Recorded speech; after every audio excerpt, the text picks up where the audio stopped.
Pessoal, vamos acelerar aqui então para ver se eu consigo fazer esse vídeo ficar curto, tá? Ó, a gente parou na guerra no momento que eu tava falando das trincheiras para você, tá? Então a guerra em trincheira, ela não é muito rápida. Os caras ficam lá meses na mesma trincheira, um atirando no outro sem muita coisa.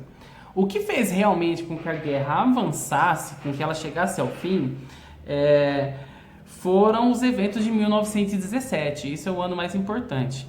Mas antes, vamos relembrar algumas coisinhas que eu falei. Eu coloquei um vídeo aí, mas eu vou explicar aqui de novo, porque fica meio difícil entender só no livro, como é que começou, como é que deflagrou, né, como é que teve início a guerra. Eu vou falar bem devagar e vou falar uma vez só, porque é difícil, tá bom? Então se preparem, vou dar uma pausadinha, quando eu voltar eu vou explicar um por um.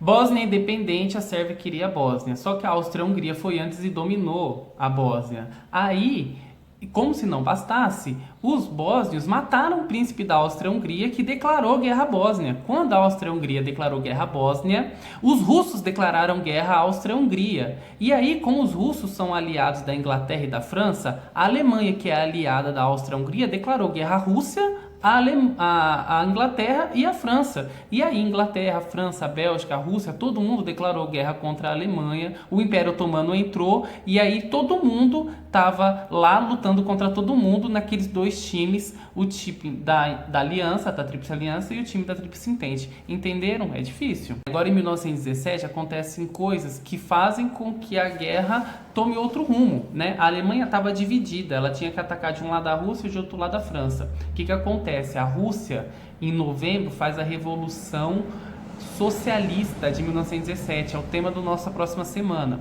Mas, o que vai acontecer? A Rússia vai sair da guerra. Então, a Alemanha que estava atacando aqui vai precisar toda ela atacar só a França. Bem, o que vai acontecer? A França e a Inglaterra, que estavam ali juntinhas, elas vão começar a tomar um pau da Alemanha e vão precisar recorrer à ajuda de algum outro país, outra grande nação. Os alemães ajudam eles, porque os alemães atacam os navios americanos que estavam levando comida, arma, emprestava dinheiro para os países da Europa. Então, Estados Unidos entrou na guerra, Estados Unidos tinha um exército de 1,5 milhão de soldados, mandaram todo mundo para a Europa, destruíram a Alemanha e a guerra basicamente acabou quando os Estados Unidos entrou. Os Estados Unidos entrou em abril, tá, de 1918, né, 1917, e em 1918 a guerra acabou também em abril. Então os Estados Unidos entram em abril de 1917, em abril de 1918 a guerra acaba, tá? Em novembro de 1918 a guerra acaba, né? Que é quando o rei da Alemanha pede para sair. Bem, vamos falar um pouquinho sobre os Estados Unidos, porque os Estados Unidos no início ele não tinha lado, mas ajudava com dinheiro, comida, com armas, vendia para uma galera e às vezes vendia para os dois lados, depois passou a vender só para um. A Alemanha, ela precisava acabar com o suprimento da Inglaterra, porque a Inglaterra é uma ilha, se você cortasse o suprimento da Inglaterra, ela ia acabar perdendo. Bem, mas atacar os navios americanos fizeram com que os Estados Unidos entrassem na guerra, e aí foi o fim da guerra. Os Estados Unidos estava só ganhando dinheiro. Passou 3 anos da guerra ganhando dinheiro, vendendo arma, vendendo comida, tudo isso aqui, não sei o que, produzindo roupa, tal, não sei o que. Os Estados Unidos foi enriquecendo. Quando a guerra acabou, os países da Europa juntos deviam 10 bilhões de euros para os Estados Unidos. Então você deve imaginar que os Estados Unidos, a Inglaterra era o maior país do mundo até a Primeira Guerra Mundial. Com a Primeira Guerra Mundial, a Inglaterra cai e os Estados Unidos vai assumir como o país mais potente do mundo, tá? Esse período é um período de realmente transformação. Se você olhar o mapa da Europa, você vai ver que depois que acabou a guerra, o mapa da Europa mudou completamente. Mas a gente vai falar disso depois. Se vocês olharem no livro de vocês aqui, eu quero que vocês deem uma olhada, tem um cartaz de como os americanos faziam. Olha, é um cartaz chamando: eu quero você para as Forças Armadas Americanas. É meio que mandando, cara, vem que eu tô mandando. E aqui tem um da família, que faz as pessoas não só acharem lindo, como quererem participar. Olha que lindo, vamos escrever uma carta pro papai está honrando o país na guerra, olha que maravilhoso, né? Esses aqui são cartazes que eram usados lá, na Primeira e na Segunda Guerra Mundial foram usados, tá? Para fazer com que o povo quisesse participar da guerra. Se você for ver, hoje em dia, os filmes de guerra, eles ensinam você que armas são legais, que matar é divertido, que sangue jorrando é muito espetacular. E aí você vai assistindo esses filmes, meio que ele vai tentando provocar nas pessoas também a vontade de ir para a guerra. Então não é muito diferente de filmes, música, essas coisas que a gente ouve hoje em dia, porque elas também estão incentivando os caras a ir para a guerra. Não é à toa que o personagem mais famoso da Marvel, o herói que a gente mais ama, é o cara que constrói bomba em massa para matar milhares de pessoas de uma vez só. E a gente venera, ama esse cara, porque ele é um herói de guerra. O cara que inventou uma bomba para matar milhares, milhões de pessoas. A indústria americana de cinema, de música, de séries, eles vendem essa ideia de que a guerra é boa, a guerra fortifica, a guerra te transforma homem, lutar pela pátria é maravilhoso, que é da hora montar um fuzil, atirar com rifle. E aí os americanos, principalmente os mais imbecis, eles vão querer entrar no exército, participar do rolê, entrar pra guerra. É coisa de americano, tá bom? Mas aqui no Brasil tem muito disso também. Principalmente quando fala de Bolsonaro, atirar a carninha pra cima, tal, não sei o quê. É toda uma mentalidade de que é legal dar tiro nas pessoas e matar a galera. Sobre isso tem uma coisa que a gente podia parar um minutinho pra pensar aqui, não tinha? Será que tá tudo bem pra mim se o meu governo do meu país pegar o meu dinheiro que eu gasto com imposto e investir ele todo produzindo arma? Será que eu estou satisfeito com isso? Será que é isso que eu quero para o meu dinheiro? Uma coisa eu tenho que dizer para vocês, criançadas, a Primeira Guerra Mundial, assim como todas as outras guerras a partir de então, elas vão levar os países a ter um boom, um pulo, uma evolução na aceleração da indústria. Porque se você pensar que os aviões da Primeira Guerra Mundial eram feitos com madeira, né? Você vai ter aí eles usando pela primeira vez na Primeira Guerra Mundial coisas como metralhadora, submarino, aviões, porque eles usavam aqueles... como que é o nome? Deixa eu ver se está escrito aqui. Aqueles grandes balões de gás hélio que tinham, os dirigíveis. Você usava dirigíveis, né? Não dava. Então vai ter avião, vai ter metralhadora, vai ter arma química, que eles vão até combinar de que nunca mais pode usar, porque é muita baixaria, mata 15 mil pessoas de uma vez só, né? Até hoje a arma química é proibida. É engraçado que eles proibiram as armas químicas, que foi uma coisa que os alemães criaram na Primeira Guerra Mundial, mas eles nunca ou pelo menos hoje eles tentam impedir que os países tenham tecnologia nuclear, que mata milhões, né? Se a arma química matava milhares, a bomba nuclear mata milhões. E hoje a ONU, que foi criada nessa época, pós Primeira Guerra, né, ou pelo menos a Liga das Nações, que é uma coisa parecida com a ONU, foi criada nessa guerra, na tentativa de fazer um controle sobre quem podia ou quem devia ter essa tecnologia, né? E aí depois a gente vai conversar sobre isso. Mas eu quero que vocês pensem nisso, porque é uma pergunta, essa é a quarta pergunta da página 55. É correto aplicar inovações científicas e tecnológicas com recurso público? Você não acha que se o cara quer investir em arma, ele pega o dinheiro dele e invista? Agora as pessoas estão aprendendo isso na faculdade e tal. Bem, é uma questão, né? Os países pensaram o seguinte: olha, se eu quero estar forte para a próxima guerra, eu tenho que ter boas armas. Então eles vão criar faculdades, eles vão investir em pesquisa para armas, para roupa, para tanque, para navio, para avião, para todas essas coisas. E os países fortes na guerra são os países que investiram mais. Então, o tempo entre a Primeira e a Segunda Guerra, a Primeira Guerra acaba em 1918 e a Segunda começa em 1939, ou seja, 20 anos. São 20 anos que os caras estão gastando a mufa em tecnologia e a indústria avança, a tecnologia avança de um jeito muito louco para poder transformar eles em países mais fortes para a Segunda Guerra Mundial. E se você for ver hoje, a tecnologia é muito investida hoje para a guerra, né? Você tem pessoas em computadores que destroem o país numa sentada no computador invadindo um sistema de software. Você tem pessoas aí que roubam segredos, pessoas que põem vírus, pessoas que destroem redes de computadores inteiras, né? A tecnologia hoje ela é muito utilizada nas guerras. Pessoal, um pouquinho sobre o Tratado de Versalhes. O Tratado de Versalhes acontece no final da Primeira Guerra e ele é motivo para a Segunda Guerra. Então, é muito importante lembrar essa parte, tá bom? Assim como é muito importante lembrar o que aconteceu em 1917 que mudou a guerra. Foi a saída da Rússia e a entrada dos Estados Unidos. Isso cai em toda a prova, tá? Mas o Tratado de Versalhes é o seguinte: a Conferência de Paris quando acabou a guerra, ia decidir ali, olha, Alemanha, você não tem um rei, mas vamos ver como é que vai ficar aí, vocês têm que, né, arcar as despesas da guerra. Áustria-Hungria, Império Otomano, esses países se destruíram, formaram vários outros países na Europa, né?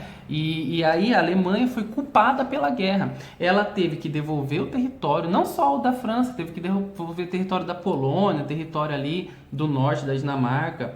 Teve que pagar para todos os países que ela lutou contra ou que lutaram na guerra e ganharam, tá? Teve que doar as colônias que ela tinha na Ásia e na África, e ela nunca mais poderia formar um exército. É claro que depois o Hitler vai formar o exército dele, mas a conferência de Paris, ela vai destruir os países que perderam a guerra, sobretudo a Alemanha e os outros dois, a Áustria-Hungria e o Otomano, que já não tinha mais, tá?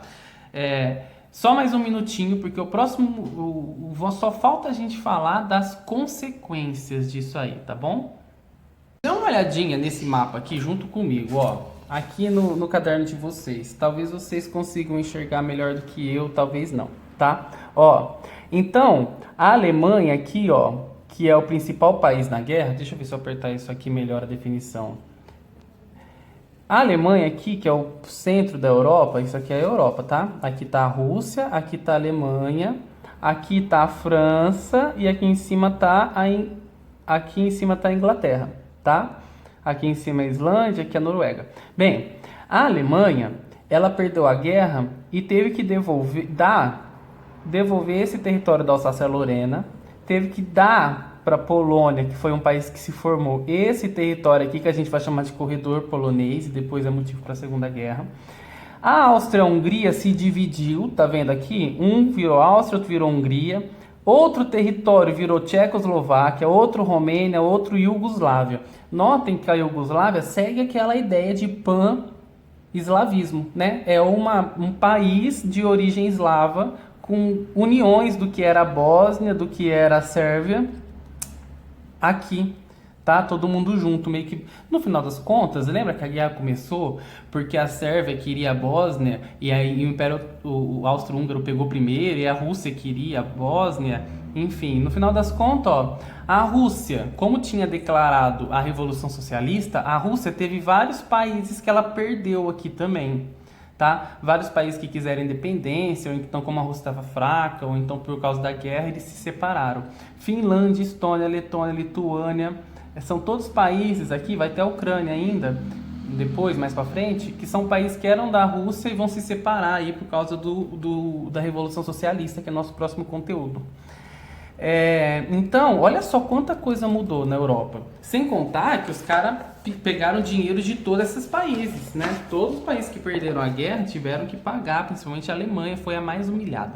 Muita gente diz que a Segunda Guerra Mundial acontece porque na Primeira Guerra Mundial os franceses e os ingleses humilharam a Alemanha. Os americanos não queriam impor tantas condições, mas os ingleses e principalmente os franceses, eles obrigam a Alemanha a devolver território, eles obrigam a Alemanha a pagar para eles por ter perdido a guerra, obriga a Alemanha a dar colônias lá na África e na Ásia, e a Alemanha não pode ter exército, e a Alemanha vira piada na Europa.